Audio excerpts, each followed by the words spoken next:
From Pacifica, this is Democracy Now! We're broadcasting from the Bolivian town of Tiquipaya, just outside Cochabamba. This is the site of the World People Summit on Climate Change. The word is that nothing is definitive, that we always can change things. The system was privatized already here. We could put it back, we could break that, and we could get back the company into our hands, something that we never imagined that could happen. Water Wars in this special broadcast from Bolivia. We mark the 10th anniversary of the revolt against the privatization of Cochabamba's water supply by the U.S. corporation Bechtel. We'll speak with Marcela Oliveira of the Coalition for the Defense of Water and Life, and with Jim Schultz, editor of the book Dignity and Defiance, Stories from Bolivia's Challenge to Globalization. All that and more coming up.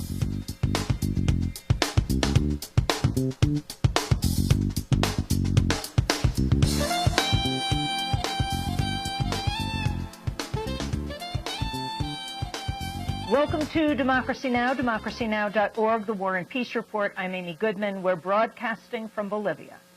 The U.S. Securities Exchange Commission has filed a civil suit accusing the Wall Street giant Goldman Sachs of securities fraud for selling a mortgage investment that was established to fail.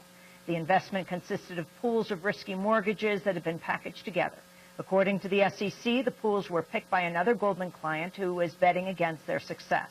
The client, John Paulson, made over $3.7 billion from the collapse of the housing market, but is not named in the suit. The SEC's Director of Enforcement, Robert Khuzami, said Goldman was in clear violation of disclosure rules. The rule is that you need to play fair. You need to provide the kind of proper and full disclosure that the securities laws require, or face the consequences.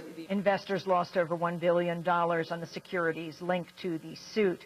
The case marks the first time federal regulators have taken legal action against a Wall Street firm for profiting from the housing market crash. In Afghanistan, new figures show the number of civilians killed by U.S.-led NATO troops has more than doubled this year. NATO forces killed 72 civilians in the first 3 months of 2010, compared to 29 during the same period in 2009. In other news from Afghanistan, 3 Italian aid workers have been released 1 week after their arrest by Afghan forces. The 3 work with the charity Emergency, which runs a series of hospitals in Afghanistan. They were detained on suspicion of involvement in a plot to kill a provincial governor, but the Afghan government says an investigation has since proven their innocence. One of the 3, Marco Garatiti, spoke out shortly after his release. We are very happy to be released, and we are very happy that our name, our own personal name, and the reputation of the emergency is clear and clean. This is why we are tremendously happy. There has been some speculation the emergency workers were targeted for speaking out against NATO and Afghan military actions that have harmed Afghan civilians. Earlier this year, another of the 3 aid workers, Mateo Dalada, appeared on Democracy Now! During the U.S. assault on the town of Marja. 90% of the victims are civilians, and 30% of these 90 are children. But I don't think that the war is a solution for problems. I don't think at all this.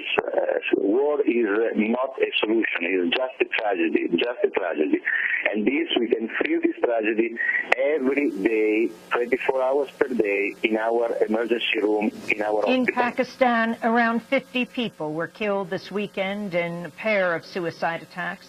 On Sunday, 7 people died. Another 21 were wounded in a suicide car bombing of a police station in the Pakistani northwestern city of Kohat.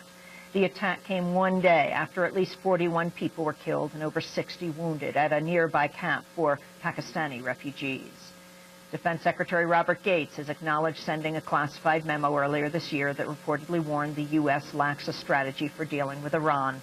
On Saturday, the New York Times reported Gates had sent a memo in January that served as a wake-up call for the Obama administration to revisit its Iran strategy. Both Gates and the White House have acknowledged the memo, but say it didn't spark a major reassessment. Iran, meanwhile, continues to criticize the Obama administration's stance. On Sunday, the Iranian president, Mahmoud Ahmadinejad, called on the U.S. to withdraw all of its troops from the Gulf region and Afghanistan. His comments come one day after he called on the U.S. to destroy its entire nuclear arsenal and said future disarmament talks should be run by states that don't have atomic bombs. In Ecuador, President Rafael Correa has announced he'll unveil legislation to reduce foreign control over Ecuadorian oil production. Correa announced the proposal Saturday in a televised address. We are sending a bill to Congress that would allow for the exploration of oil fields should the companies not want to sign the new contracts. Every day that passes, there are millions of dollars going to the companies that should be going to the Ecuadorian state. Most of Europe's major airports remain closed for a fifth consecutive day due to a volcanic eruption emitting a cloud of ash from Iceland. Thousands of flights have been canceled since last week, stranding passengers making their way to and from Europe. Major airlines are pressuring European officials to drop the flight restrictions as the ash clears. But aviation officials in countries including Britain, France, Germany, and the Netherlands say their airspace will remain closed at least through today. President Obama was among those whose travel plans were disrupted by the volcanic ash. The White House canceled Obama's scheduled trip to Poland on Sunday for the funeral of Polish President Lech Kaczynski. The auto giant Toyota has agreed to a $16.4 million fine for hiding safety flaws in pedals sold in over 2 million vehicles. The fine's the most allowed by law and would be the largest ever paid by an automaker. It could have totaled over $13 billion if not for the $16.4 million cap. The Transportation Department says it's considering imposing a second maximum fine over another set of defects related to the pedals. A widow of one of the 29 people killed in the West Virginia mining disaster earlier this month has filed a wrongful death suit against the mine's owner, Massey Energy. The suit from Marlene Griffith accuses Massey of aggravated conduct in its handling of working conditions and safety violations at the mine. The Upper Big Branch explosion was the worst mining disaster in 40 years. Massey Energy has been cited for thousands of safety violations in recent years, with 57 citations just last month.